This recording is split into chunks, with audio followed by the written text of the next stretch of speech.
এফডিসিতে শাকিব খানের উপর হামলা হয়েছে, যার বিচার এখনো হয়নি। ভালো সুপারস্টার শাকিব খান বাংলাদেশের বাইরে পুরো পৃথিবীময় প্রাণনাশের হুমকিতে রয়েছেন বলে শঙ্কা করেছেন তার ভক্তরা। এজন্য তারা প্রিয় তারকার রাষ্ট্রীয় নিরাপত্তা চেয়েছেন। সরকারের কাছে চাইবো যে ওনাকে যেন রাষ্ট্রীয় নিরাপত্তা দেওয়া হয়। শনিবার রাজধানীর বসুন্ধরা সিটির স্টার সিনেপ্লেক্সে দেশের বিভিন্ন প্রান্ত থেকে আসা শাকিব ভক্তরা এই দাবি তোলেন। দ্য শাকিব খান ইউনিভার্স নামে একটি ফ্যান পেজের উদ্যোগে শাকিব ভক্তরা চান দ্রুত প্রিয় তারকাকে রাষ্ট্রীয় নিরাপত্তার আওতায় আনা হোক।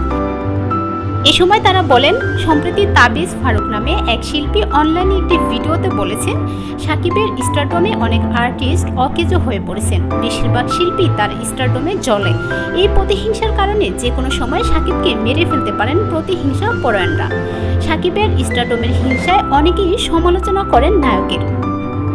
শাকিবের অভিনয় দক্ষতা কম বলেন। এর প্রতিবাদ জানিয়ে ভক্তরা বলেন, শুরু থেকেই নায়কের অভিনয় দক্ষতা ছিল, শুধুমাত্র কিছু নিম্ন স্তরের পরিচালকের কারণে অভিনয় দক্ষতা অনেক সিনেমায় শাকিব দেখাতে পারেননি।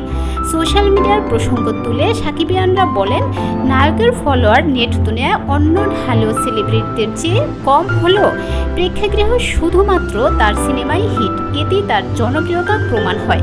হত্যাচেষ্টার প্রসঙ্গে এক শাকিবিয়ান বলেন, কেরিয়ারের শীর্ষে থাকা অবস্থায় সালমান শাহর মৃত্যু হয়, তাই শাকিবকেও যে কোনো সময় যে কেউ হিংসা থেকে মেরে ফেলতে পারেন। এজন্য যাতায়াতে সতর্ক থাকার পাশাপাশি কোনো খাবার খাওয়ার আগে তা চেক করে শাকিবের খাওয়া উচিত। ভক্তরা প্রশ্ন তুলে বলেন, কেরিয়ারের শীর্ষ সময় পার করছেন শাকিব, তাই শাকিবের আরও বেছে বেছে কাজ করা উচিত। 2.5 কোটির প্রিয়তমা সিনেমা 42 কোটি আয় করেছে। রাজকুমার হিট, এবার তুফানা ব্লকবাস্টার হিট।